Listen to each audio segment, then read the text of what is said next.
Kaye, Hello, Mr. Piyush. Thank you so much for joining us. And problem technology. I've been waiting to join you, but unfortunately it took some time. That's not a problem at all. We thank you very much for taking out the time to speak with all of us. If it is okay with you, I will now address the attendees and get the proceedings going. Please go ahead. I'm all yours. Great. Thank you. So to all the attendees, hello everyone. Good afternoon, and thank you all for joining us today for the webinar with Mr. Piyush Goyal, Minister of Commerce and Railways. In today's webinar, we hope to hear from the Minister on the government's stance and activities to help kickstart the Indian logistics industry and consequently India's economy. For those of you who don't know us at Silkwala, I just want to quickly introduce myself and the company. My name is Sanjay. I am the CEO and co-founder of Silkwala, which is India's leading digital freight forwarding company. We use technology extensively to digitize the freight forwarding process and hence create a lot of efficiency and flexibility for our importer-exporter clients. Now onto the webinar itself. I'd like to spend a few minutes covering the format of the webinar today and the house rules. To begin with, we have Ms. Sangeeta Reddy, President of FICCI and MD of Apollo Hospitals, who will share her opening remarks. Following which, Mr. Shantanu Bhatkamkar, President of Association of Multimodal Transport Operators of India, and Mr. Ramakrishna, past Chairman of the Federation of Freight Forwarding Associations of India, will then share their notes on the current scenario of the logistics industry. After their opening remarks, we will then have the Minister share his notes with us all. And lastly, I will be moderating the Q&A session before the closing remarks are delivered. If you have any questions, please leave it in the Q&A section of WebEx. And you should also note that the recording of this webinar will be made available on Silkwala's YouTube and other social media platforms. And with that, I hand over to Ms. Sangeeta Reddy, President of FICCI, for her opening remarks.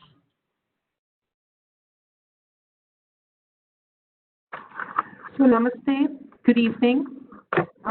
It's a great pleasure to welcome all of you. But before we begin, I want to especially thank our Honorable Minister Shri Piyush Goyal ji and extend on all our behalf our very sincere condolences, sir. And we appreciate the fact that you have constantly been at work despite what has been happening, what happened in your own home, and we truly admire your unbelievable commitment to this to the country at large, and we appreciate it and we're inspired by you.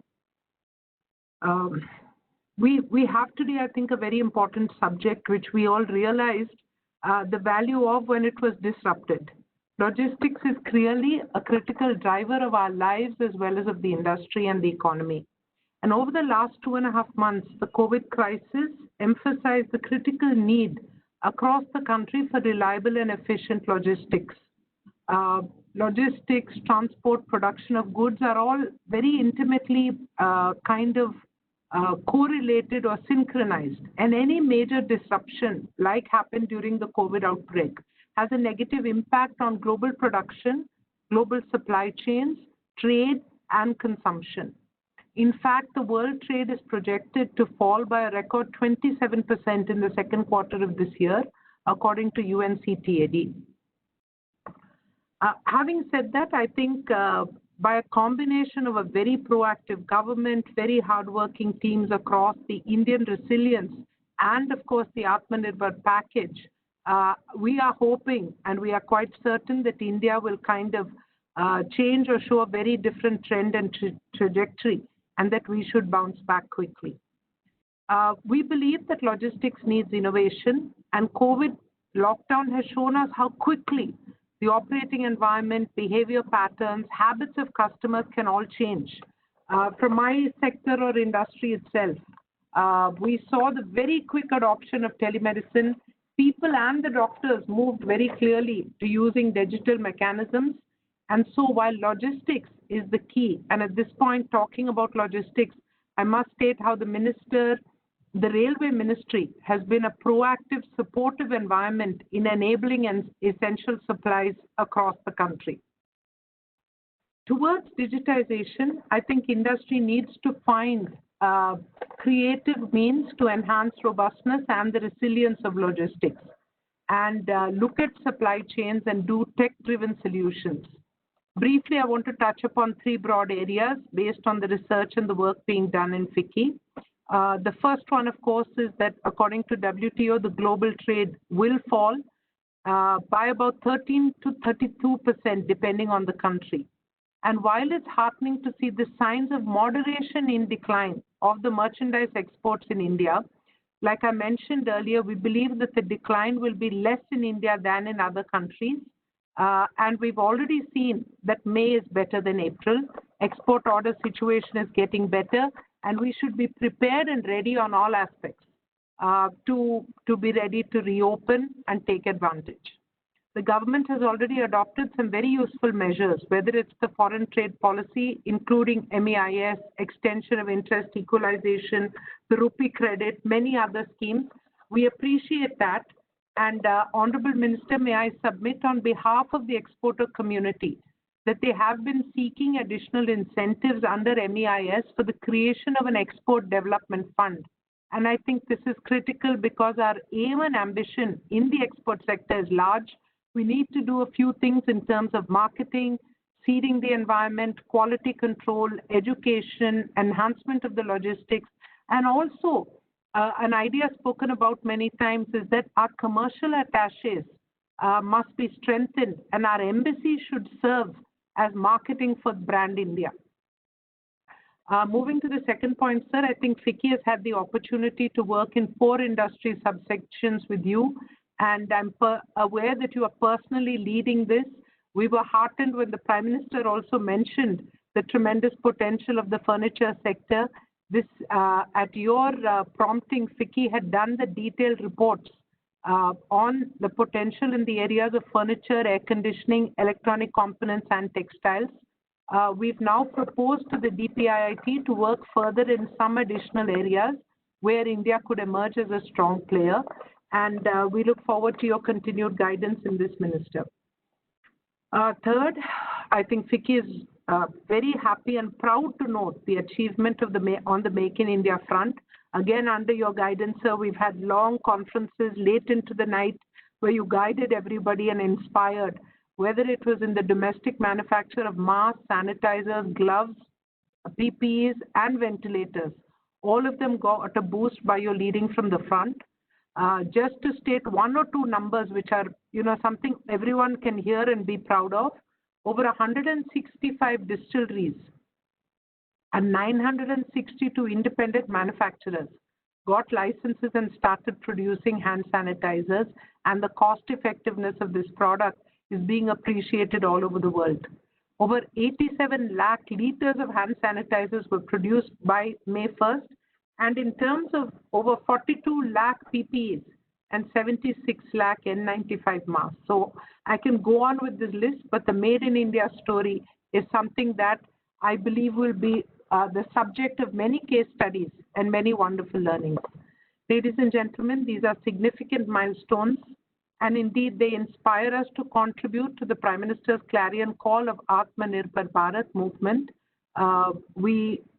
Let me just close by reiterating that FICCI is completely aligned to be supportive, to be proactive, to be positive, while we continue to state the problems on the ground, the ideas for enhancement. We are committed to work closely with the government in achieving this goal, and we look forward to a strong and self-reliant India. Thank you, sir, very much for your time, your presence, and your continuous interaction. And for all other members from the government and team, thank you for your presence. And a warm welcome to this very interesting conference. Yeah. Honorable Sir, thanks for the opportunity to interact. At the outset, let me express heartfelt condolences on behalf of the maritime community and the logistics sector in general. I will quickly share what is being discussed amongst our members and stakeholders. First, we will like to have a forecast of what government feels will happen in next, say, 3 months to 12 months for imports and exports. We do hear from our customers. However, they also are unsure and will like to have us understand from you and government and get back to them. There is a talk about new investments and some factories likely to shift to India. We will be interested in learning about it if there is anything being done on that front. We saw your news item about measures to increase export and reduce import reliance and boost domestic manufacturing. A small feedback, sir, if we went 20 years back, we would see that the actual user importer was about 95% of total imports at one particular port where we had kept track. Today we see that 55% importers are trader and perhaps the number has increased. Insofar as our sector is concerned, we see that in median the business is about 50 to 60%, but depending on location and commodity, the business is between 20 to 75% of equivalent period. We have retained all our staff so far and we have maintained salary levels. However, if the situation continues, we will require some support from government for paying salaries so that we don't have to cut on employment or reduce salaries. We have already made suggestions for national logistics policy. We feel that for controlling our logistics costs and making it more competitive, we will need a surgical operation where we have to look at one ingredient at one time, like it is done in calculus. For example, PPP model, we will have to relook whether revenue sharing helps the nation best or it is putting conditions of competitiveness, and whether PPP models are replacing government monopoly by private monopoly. We also now with such thin margins look at some salami cuts like Warai cost, or maybe we will also have to look for the tax components of the logistics cost. Particularly for the road sector, we feel the tax component, the tolls and such costs are a big segment. We will have to make a look at it. Then we will also have to collaborate with customers and with government together on two elements which concern the customers. One is India has a very high detention of trucks in factories when the containers or trucks go for unloading or loading. In America or most countries, I know the standard is about 2 hours, which they are trying to reduce to 1 hour, whereas it is very standard in India to ask for 24 hours to 48 hours detention free period.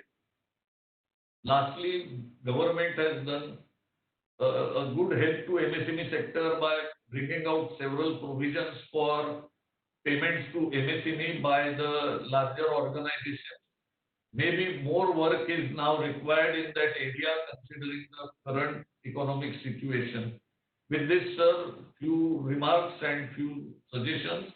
Thanks again for this opportunity. And I would request the next speaker, Ramakrishnan, to take over. Thank you, Shantanu. Thank you very much, Shantanu. Honorable Minister and other government dignitaries. We as a logisticians really find something good, positivity in the most negative situation also. That positivity is what Sangeeta just mentioned about the digitization. Adaptability of the digitization has been the best by the logisticians. We are coming to the government policies. Shantanu touched upon the MSME. I would like to just mention that PM has praised our logistics sector in an uninterrupted supply chain. And we as a custom brokers have been a game changer during the COVID in the international trade of supply chain. both in import of COVID material and export of medicines. Sir, we have been requesting as a custom broker and a freight forwarder to have the MSME segment separated for custom broker and freight forwarder. So that request is with you. So we would request you to kindly look into it and recommend to the MSME. Coming to the next point of MMTG, we would honestly want a paragraph on digitization. And as a Federation of Freight Forwarders Association in India, we would send you a separate note by which we will give our submissions. The third point is today, because of the pandemic, the courier service and others have been disrupted. So if the certificate of origin is digitized and if it is exchange of data could be done internationally, would be very helpful for the EXIM sector, especially for the exports. On the Make in India concept, may we request you to kindly look into the service sector as well. Now, the Ministry of Finance have said that manufacturing sector less than 200 crores should be given to the MSME sector. Similarly, probably for the service sector, for a freight forwarding custom broking sector, if we could look into something for a service sector from the MSME angle. So we also have one issue which we need to bring it to your attention is that there are government directives to the shipping lines and the CFS operators. Shipping lines have been gracefully accepting the directives of the government, but there are issues with the CFS operators. They also have a genuine issues, but nevertheless, we would want all these to be merged into the logistics department of the Government of India, the Ministry of Commerce, which could be much helpful to give the directives on the logistic policy. Sir, with this, may I request humbly the Minister, Honorable Minister of Commerce and Industry and Railways, Shri Piyush Goyal ji, to address the gathering. Thank you so much, sir. Yes, I believe at the request of the Minister's office, we also have the Special Secretary of Logistics, Mr. Pawan Agarwal over here.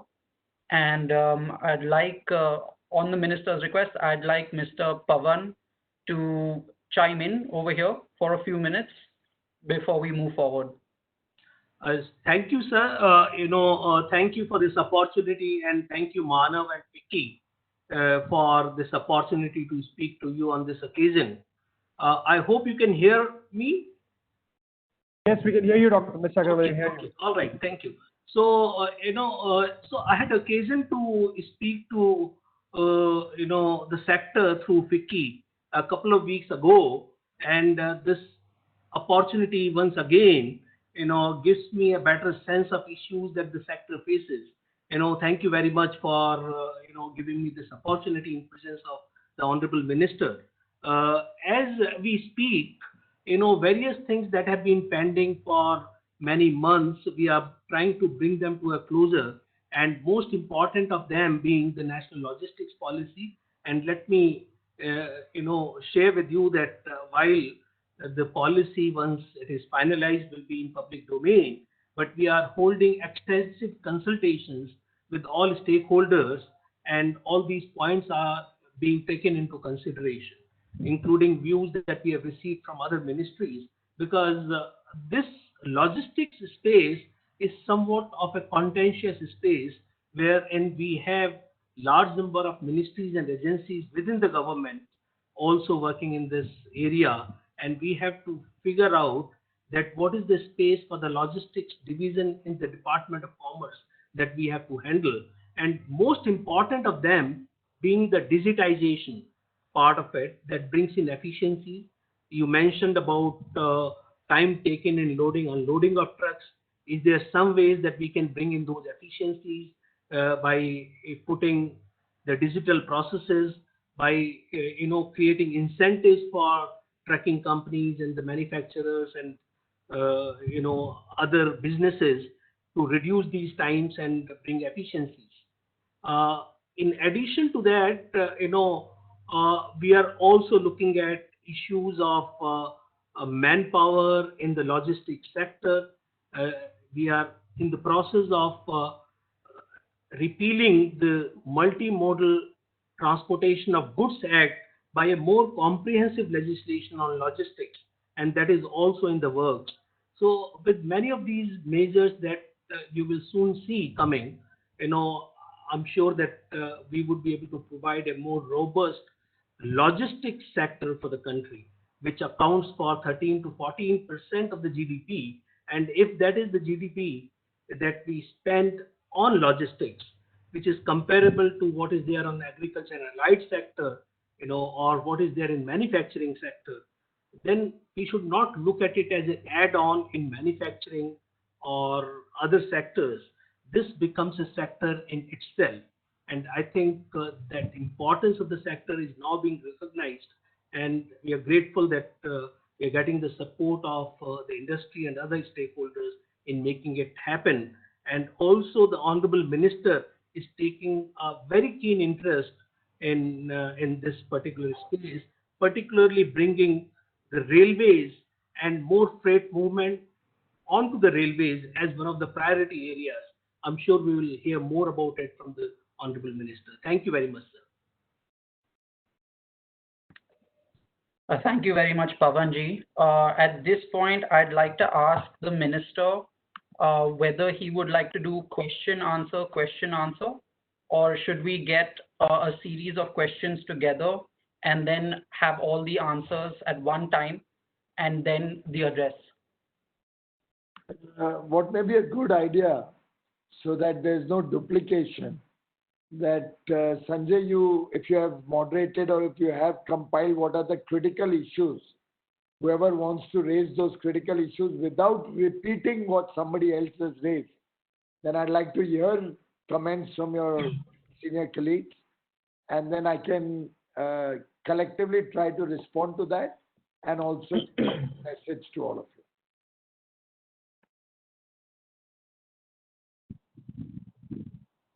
Sure, no problem. So what I will do is I will request some speakers from the audience who have questions to state them right now. Questioners, please be mindful to have no repetition.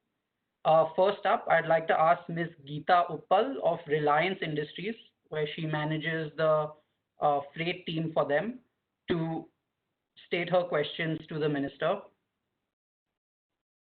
Thank you. Thank you, Sanjay. Am I audible? Yes, you are. Yes, you are audible. Please go ahead. Yeah. Good evening. First of all, good evening and thank you very much, the host, and to the Honorable Minister for giving us this opportunity. I have two questions. The question number one being related to the current environment where we are facing as the part of the supply chain and logistics for one of the largest companies operating out of India. India is one of the largest exporters. We are facing an acute shortage of drivers, and we are looking at some solutions as to how we can accelerate the reverse migration, because today the exports are really booming up 3 times over to what we were doing in a steady state. And the reason for that is because of the domestic market is a bit low. So hence the idea is that how we can get the reverse migration to happen so that we don't face the driver shortages for longer than what we are facing now. Related to this point is, of course, the railway point. Because of the fact that there are less number of drivers available in the market, we are moving a lot to rail. To give you an example, about 170 to 190 trains is what we are doing on an average on a monthly basis. Now, of course, this is a much more expensive route for us. So we had a humble request to find a solution the way we had the liberty of empty positioning at a zero cost, if that can be reinstated, or some other benefit that can be given to the exporters, so that this delta between the road transportation and rail transportation can be reduced. That is part of my question one. And the question number two, again, it is related to exports, because we are, trying to be a much more export-dominated country than we were before.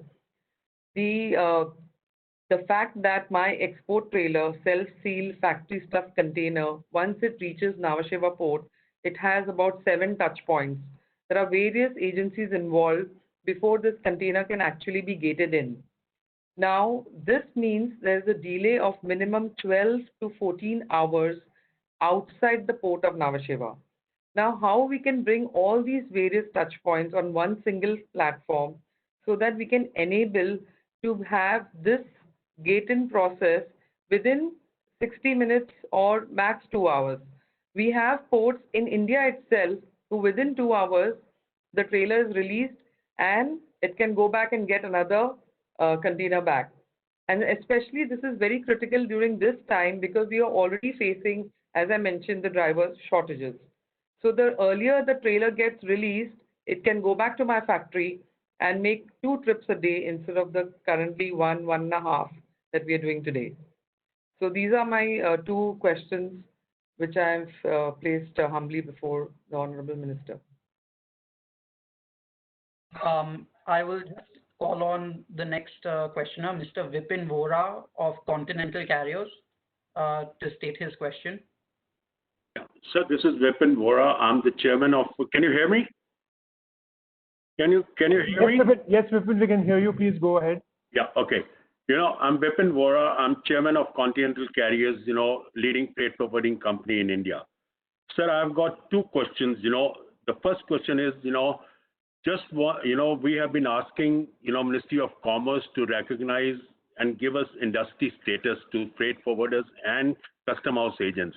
This request has been pending from the last almost 25 to 30 years, and we have been saying this that, till date, our industry has not been recognized by banks or any other, any other institutions. So one request is that, please look into this. There are states, like Gujarat and one other state, I think UP, who have already given this as an industry status.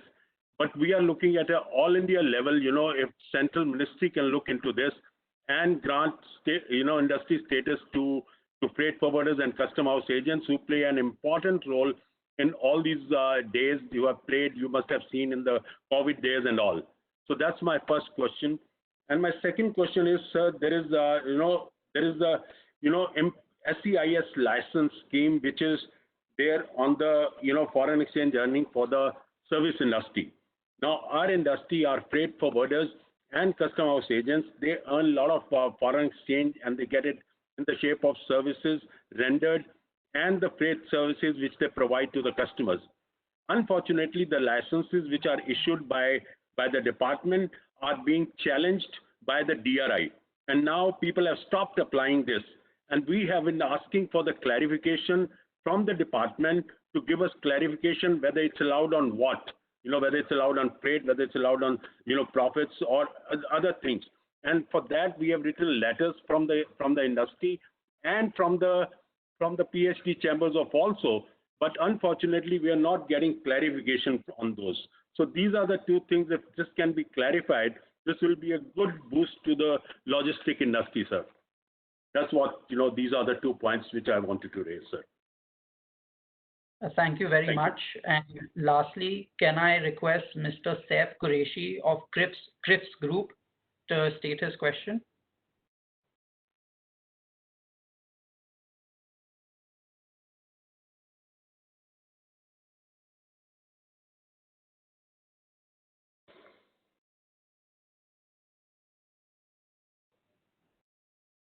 Puneet, can you check on Mr. Saif Qureshi, please? Yes, he's just been promoted. 1 second. Saif, you're mute. You'll have to unmute yourself. Unmuted. Can you hear me? I hear you. Please go ahead, sir. Please go ahead.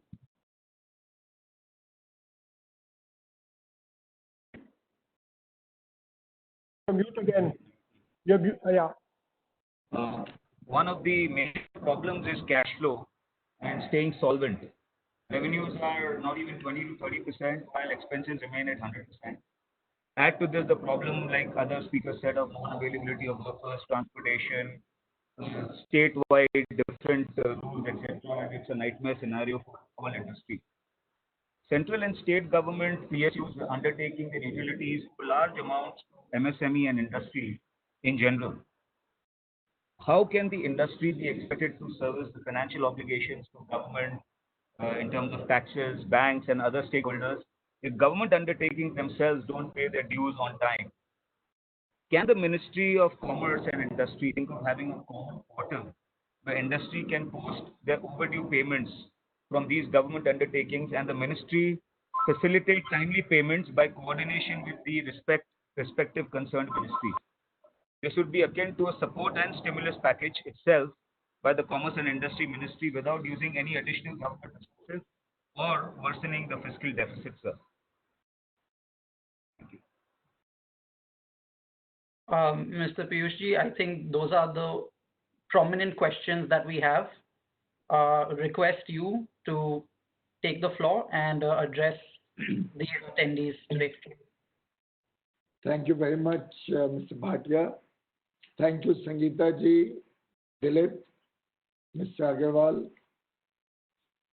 all the speakers who spoke before me, Shantanu, Ramakrishna, Geeta ji, Vipin and Saif, my colleague Pavan Agarwal, who is now heading the logistics division, all the friends from the logistics, trade and business who are on this call today.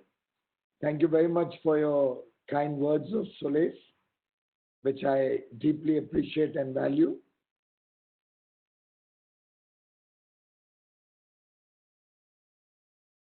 But as I say, tough times never last. Tough people do. And I think in some sense, COVID-19 has been one such experience. Many of us in our lives have never come across a similar situation on the scale and size at which we are facing it today across the world. Some of us may have experienced difficulties in our business, in our operations, within our sphere of activity at a micro level. But the entire world, almost in a situation, what was that, apocalypse now kind of situation, is something unheard of. And I must compliment all of you from the trade and business world, particularly the logistics industry, for the outstanding work that all of you did during the lockdown, particularly the initial stages of the lockdown, when we were gradually getting more and more clarity about the future, learning the ropes of living with all these restrictions. And it's thanks to the good work that all of you have collectively done, that for not a single day, any part of the country faced a shortage of food grain, petroleum products, fertilizer, coal, any essential product. A country of 130 crore people could keep the wheels of the supply chain moving well-oiled and ensure that at no point of time from anywhere in the country we got any significant complaints of shortage of essential commodities. Compliments to all of you for that. Of course, we do expect a fall in global trade, which will impact Indian trade also. Expectation of global GDP forecasts being lower than last year is now almost certain. Possibly India will have to also face the consequences of this falling GDP. Manufacturing has taken a hit, particularly in this quarter. A lot of countries are going in for protectionist measures. Trade wars, which are already affecting global economies and trade, are looming before us. And I think it's within these constraints that all of us will have to collectively also find solutions. As the Prime Minister said, this is a chance for 130 crore Indians to bring to the fore or bring to the table 130 crore opportunities. Each one of us can see how we can become the harbinger of good news, new opportunities, new ideas. And what will only help us tide over this will be our own desire to succeed, our dedication to overcome this problem and work towards a better future, and of course our determination to succeed at any cost. If we are desirous and determined, we will dedicate ourselves to success, and that's the only language that I think you and I, all of us, understand. We have to be successful at any cost. In fact, reminds me of what Rabindranath Tagore had said. Faith is the bird that feels the light when dawn is still dark. And all of us collectively know that we have a brighter future awaiting us as we go forward. And at this point, may I share with you one touch point, which is very encouraging, which I believe at least gives me the confidence that we are well poised for a turnaround in the situation. I was looking at the export numbers, and I remember in April sharing with some of you in earlier VCs, we were down by almost 60% in our export and import numbers, roughly 60% down. Even when we removed the oil exports and imports, we were still about 57% or so down. I'm talking of April. I'm happy to share with you that in May, things have drastically improved, and from a position of being 60% down in April, the May data shows that our overall exports are down 36%, whereas our non-oil exports, when you remove the POL exports, we are down only 30%. So from nearly 60%, we've come down to 36%, but non-oil from 57%, we've come down to 30%, just in the space of April and May. And May, mind you, the lockdown was still there in large parts of the country. They barely started easing up a little bit. As we move into the Unlock 1 phase, the situation gets even more exciting. And our exports in the first week, 1st to 7th of June, is overall exports is at par from what it was 1st to 7th June 2019. So we are about 0.76% down. That's all. From 5.03 billion, we are down to 4.94 billion. Barely, 90 million down. 90. I think these are very, very encouraging numbers. Of course, if we remove oil, and I think that's a better benchmark to see, by removing the oil exports, because oil is largely import dependent, so our value add is very low. We are down by about 8%. Non-oil exports are down by about 8%. Sangeeta ji or Dilip ji will recall I had predicted this about a month ago. I had said that I expect May to be between 30 and 35% down, and I expect June to be about 10 to 15% down. I may be actually proven wrong on both these scores. We may be slightly better than what I had predicted about a month ago. And that's thanks again to a lot of good work and hard work that all of you have done, all the exporters and stakeholders have done. Large parts of the world are getting into normalcy, are opening up. Businesses are opening up very rapidly all across the world. Maybe we'll have some stress on certain discretionary spending sectors.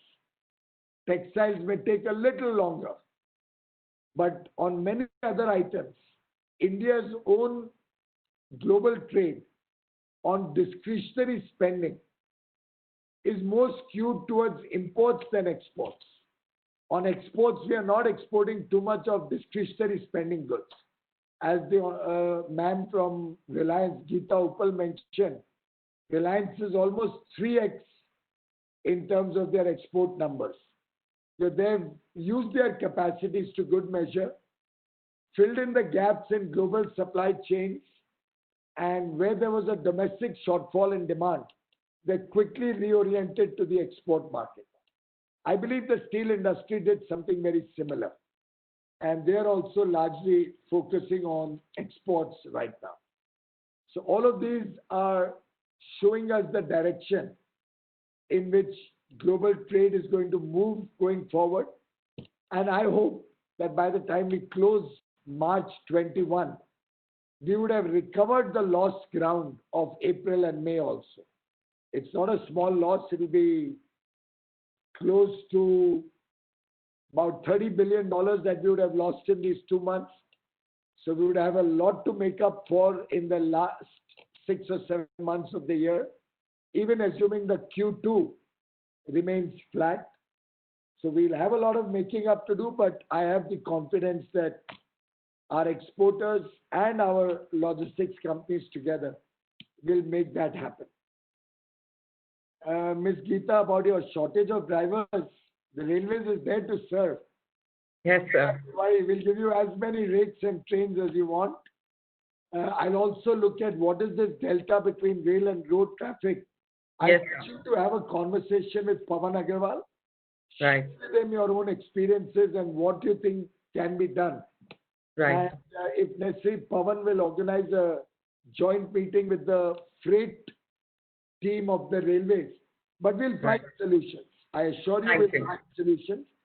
I am right now at 30% of modal freight traffic. I've asked my teams to double that. I may not be able to double coal. Right. Because it's already quite at a large level through rail. I may not be able to double fertilizer and food grain also. Though, by the way, we moved double the quantity of food grain in the lockdown. And the railways ran all through.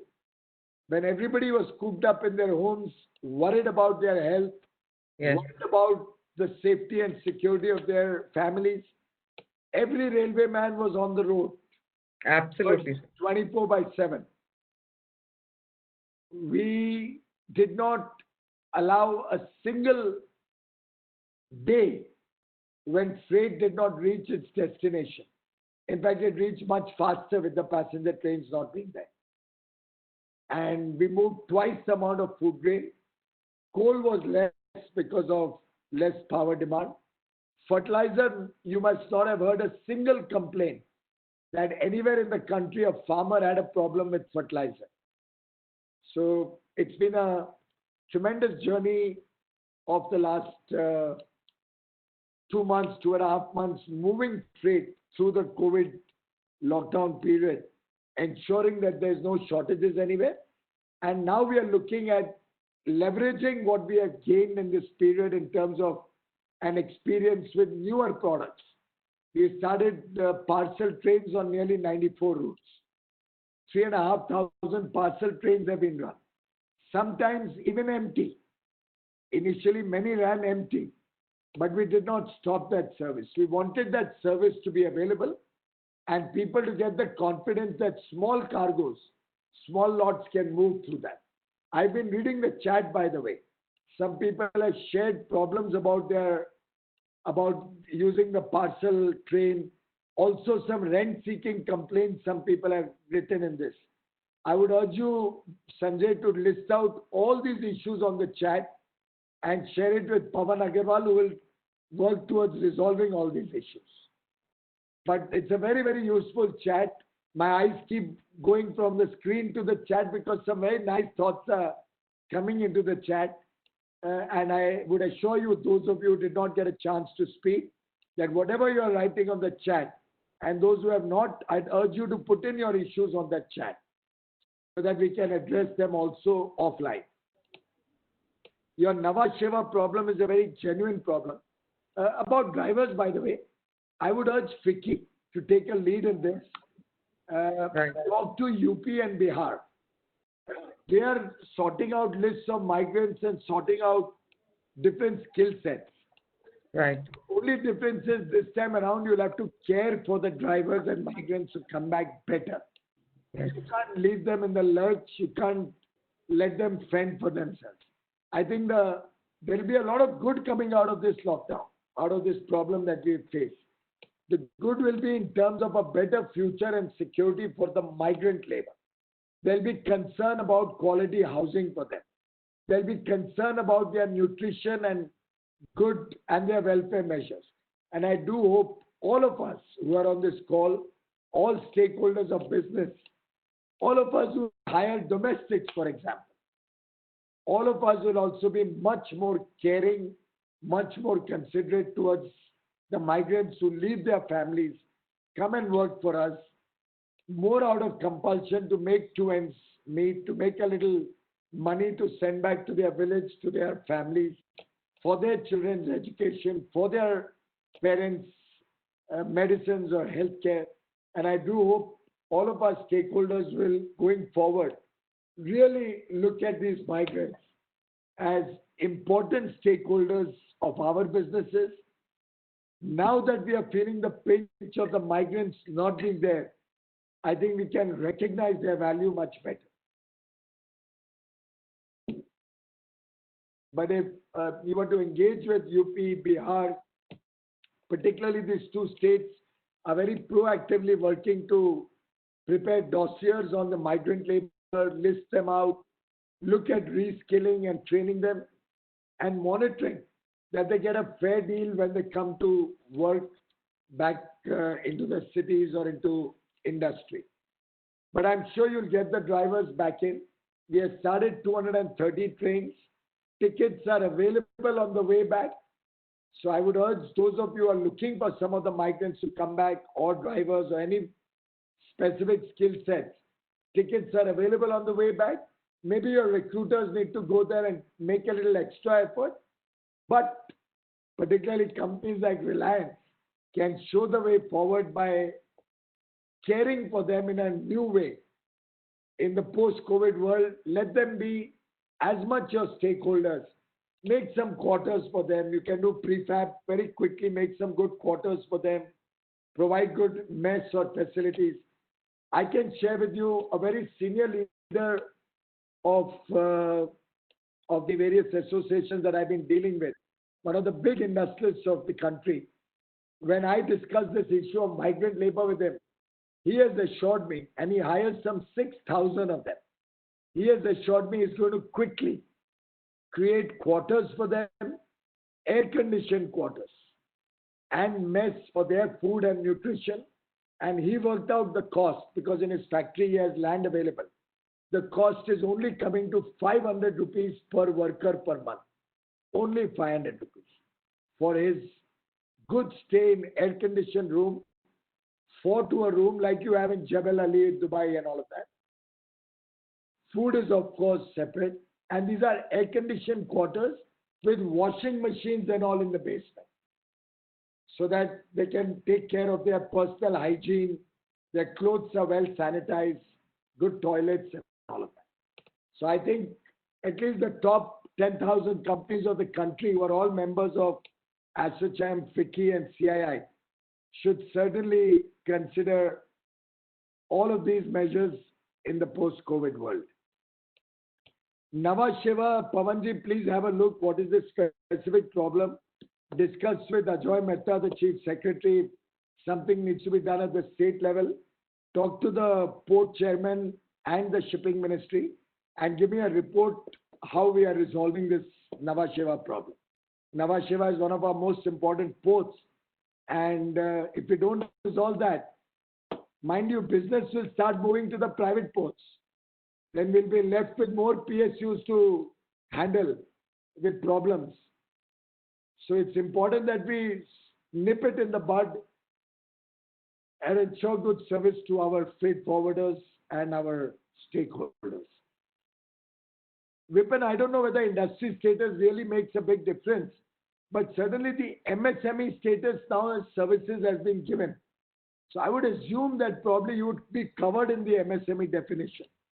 But if you still have a problem, do write into Pawan and we'll try to get a clarification from finance. Pawan, you may in any case write to finance to consider the industry status also, and also the issue about SCIS. Please resolve with DGFT and DRI or finance. What are their concerns? And if they have certain specific guidelines, let them clarify what those guidelines are. Why should our stakeholders suffer? I think once they know if they are not eligible, they will not apply for it. I doubt anybody wants to cheat or take any extra benefit. If they are eligible, give it to them honorably. If they are not eligible, please guide them that they are not eligible with proper clarification on this matter. But make sure there's no harassment at any stage. Of course, I'm aware that 4 sectors DRI is very concerned about. They have made some cases and they have been saying there's misuse of the SCIS. It may be a good idea to tell DGFT to try and clarify and close that loop. And if some wrong SCIS has gone, let's reverse that and close the matter amicably. Unless mens rea or malafide intention is found, then it's a different story. Seb, you should be the last fellow talking about cash flow and solvency. Wait till I catch hold of you next time. Boss, all of us have seen problems in our life. What if there was a flood in Mumbai for 2 months? 26 July ke baad, how long was your business closed? Boss, in life happens. I had labor trouble in my factory for 6 months.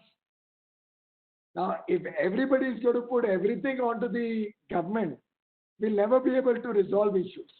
You already saw, was it Moody's who's already downgraded India 1 notch and made our outlook also negative possibly, or continued with the negative outlook.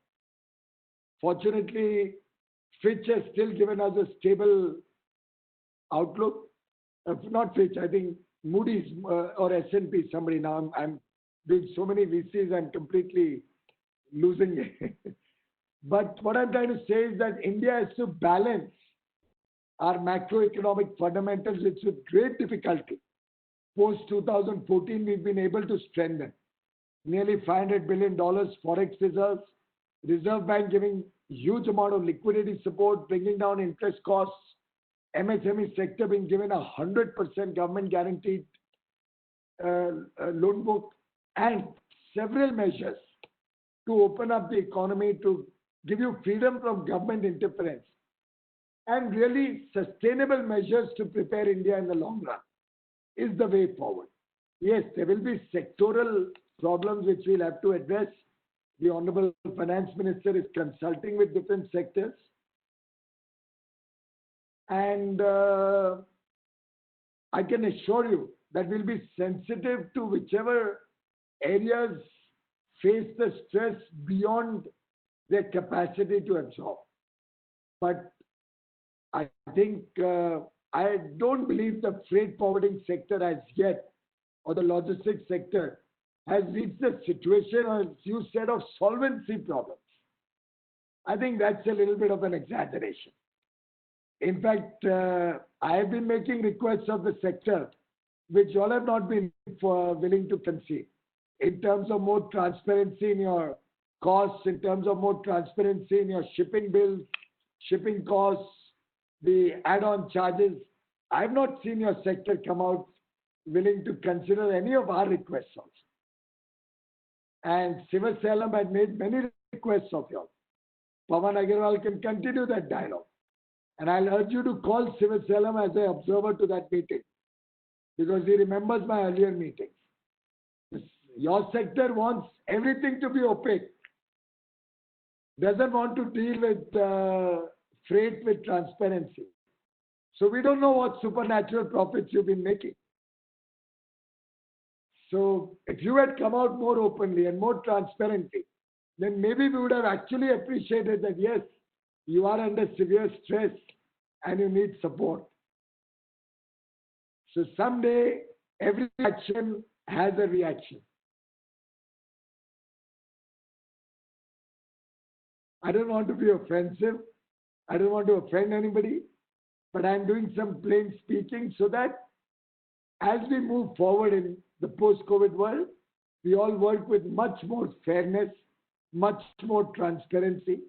That way, government also knows what your problems are, where you need help, where we can support you. But as things stand, it's actually the exporters and the other stakeholders who've been complaining significantly about not getting enough. Am I right, Anand? You were there in the earlier conversation. Yes, sir, you are absolutely right, sir. Absolutely right. In fact, the directives of the government of waiver of ground rents have not been passed on by the shipping lines, by the freight forward, by the container freight stations, sir. So that's a constant complaint of exporters and importers. So, without meaning to hurt anybody, I would urge you that don't be demoralized. Look at this also as an opportunity to improve our own productivity, efficiency, all of us. I mean, I find myself far more efficient today than I was 3 months ago. I've saved all of you the time to fly down to Delhi to meet me. Things will get better and better. What you have lost in these 2 months, I assure you, will be made up going forward without your having to increase the charges. But sheer volumes will come back. And in fact, the report yesterday spoke about a potential 9.5% growth next year. If we all stay the course, look at our targets of a 5% share in world merchandise export, work towards more self-reliance, expanding the Indian basket. We have a number of participants on this call. If all of us also start seeing what we can do towards Atmanirbhar Bharat. Do we need to import air conditioners? I don't think so. Do we need to use imported cars? Maybe not. Do we need to survive on products which are non-essential imports? I think all of us can play a role. Can we support, like the Japanese do, our own national industries rather than importing anything and everything irrespective of quality, even if it is slightly cheaper? In Japan, Indian steel doesn't find place, even if it is $100 a ton cheaper. But they prefer to buy local Japanese steel. Does anybody in India ever think that way? The reality is no, we don't. So I think it's time that we all also started seeing that what we can do towards a robust logistics sector, which is also a national pride, which also looks at the nation first. Can we all work together to see how Indian shipping companies, how Indian freight forwarders, multimodal transport operators, all of us can work collectively. And then the railways will also pitch in. Then the road ministry will also pitch in to bring our logistics costs down from 14% to 9%, which is the immediate need of the hour. And I'm sure if all of us work together, this is possible. I would urge you to engage with Pawan and Anand Sarup and the team. See what we can do to help our manufacturing sector revive, diversify, expand our export basket, balance our trade between import and export, focus on the champion sectors that we are working on, particularly for areas like auto components, furniture, tires, air conditioners, agro products, food processing items, leather goods, so many products where India has competitive advantage, where we can expand our footprint globally, as well as increase our India market story. And believe me, the sky's the limit to the potential of India and to your own businesses. But don't go with a dejected outlook. Go with determination, dedication, and the desire to succeed. The confidence that nobody will allow you to fail and you will not allow yourself to fail. So let's work towards the future. As I mentioned, the export business is coming back very, very rapidly. Imports are still down by about 40%. Not a bad sign if it is non-essential imports. Matter of concern if it is raw materials or intermediates which support Indian manufacturing. So I'm also trying to do a little more deep dive into our import fall. But as the Prime Minister used the phrase of Swami Vivekananda this morning, addressing the ICC Kolkata, the simplest method to be worked upon at present is to induce Indians to use their own produce and get markets for Indian artware in other countries.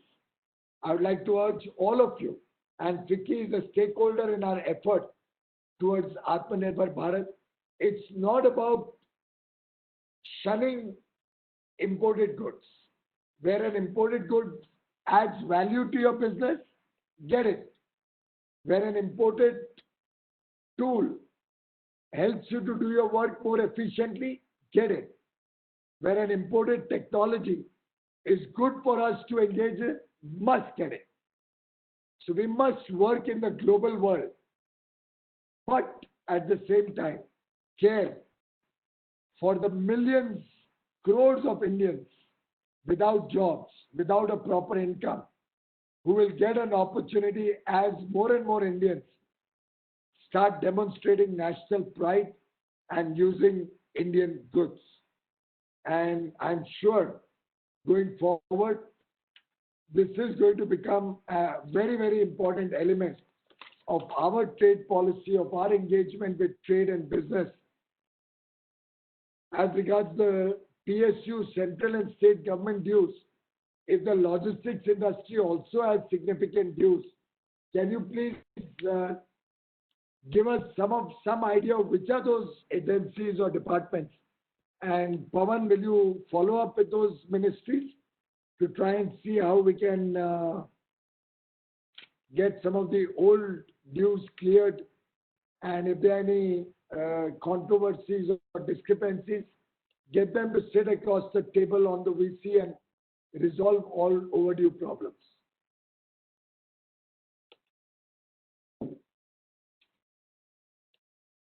So I once again appeal to you, don't go dejected.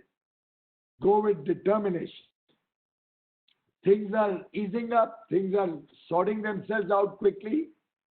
Let's all of us work together in that spirit of confidence that we are going to make up for this lost 2 months through sheer hard work, determination, and efficiency. And as any of you who's run a factory will know, or Sangeeta ji can validate it, it's always when the times are tough, when there are difficulties, when challenges are there before us, cost competitiveness is facing us, is becoming a problem. That's when we become more efficient. We start cutting the flap. We improve our productivity. And then when things get better, all of these improvements add to our profitability many times over. So I think this is the time to improve our efficiency. You see Reliance getting Every week they make a new announcement of an FDI. In the midst of COVID, if nearly $10 billion are coming into Reliance, and and you know that last year we got the highest ever FDI in the country. My own sense is this year FDI is not going to be any less than last year, because the whole world sees India is the oasis. India is the land of opportunity. India, where 130 crore people are aspiring for a better quality of life. That is the future, and you're all part of this future. So let's get out of the past. COVID is there to stay. We'll have to work within the parameters and the constraints of COVID. Some things will have to change in the post-COVID world until a cure or a vaccine is found.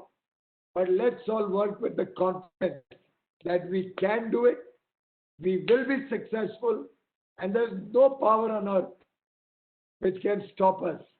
Just like we ramped up PPEs from literally 0 to 3 lakh a day.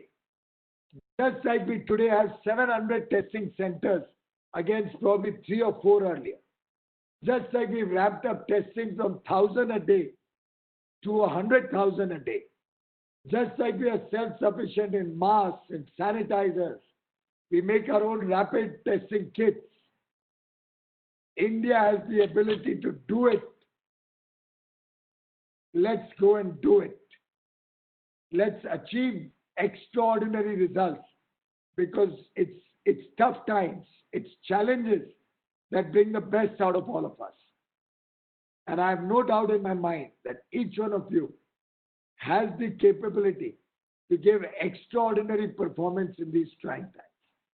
And on our part, I will take all these suggestions and all that I've been reading in the chat that are guidelines or ideas for us to work on. We will positively work towards the suggestions that you have given, whether it's factory workers, carpenters, painters, technicians, drivers. A gentleman, Kashyap Kapadia, has very rightly said that now when they come back to the cities for work, we must make sure they get good housing, they get good pay, they get good income, so that they can live a decent quality of life. My best wishes to each one of you. Don't worry, sir. कोई हमने आपका दामन नहीं छोड़ा है. We are with you every step of the way. But don't be one of those who gives up.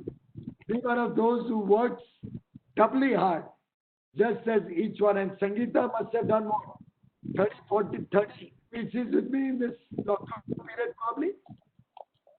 Mayank Jalan, whose program ICC Prime Minister addressed today, in the last VC he did with me, Dilip, you were there.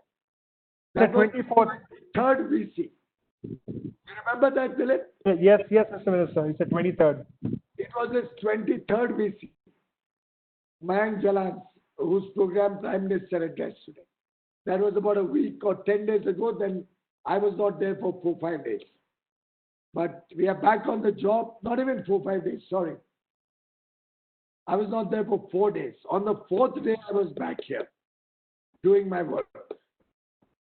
And I urge all of you to, with that same spirit, get back to work, not cry over spill, whatever has happened in the last 2 months. Let's get back and succeed. Thank you. Thank you, Mr. Minister. Thank you very much for this interaction.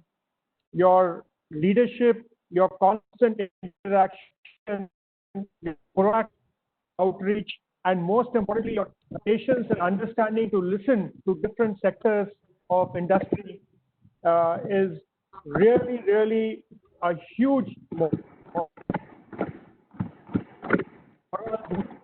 I think you also get the full fully your ministries, and it is very evident here when you actually ask Mr. Anand Sarup and Mr. Pawan Agarwal both to actually take immediate action. this is one of the few VCs, Mr. Minister, that you've not actually picked up the phone and spoken to somebody at the other end and solved a problem. We know how proactive and how extremely attentive and quick thinking that you are, and your entire team, Mr. Pawan Agarwal, Mr. Anand Swarup, thank you very much for your leadership in these times. We've been actually getting, Mr. Minister, a combination of associations for meeting with you and interacting on different sectors. So we have the Association of Multimodal Transport Operators here. Thank you, Mr. Shantanu, for being here. We also have the Federation of Freight Forwarders Association. Thank you, Ramakrishna, for joining us this afternoon. Thank you, Dr. Reddy, President FICCI, and Mr. Sanjeev Mehta, Vice President FICCI, for joining us this evening. Also, Sanjay Bhatia, who is the CEO of Freightwala and the co-organizer of this program, and Daily Shipping Times for the media partnership.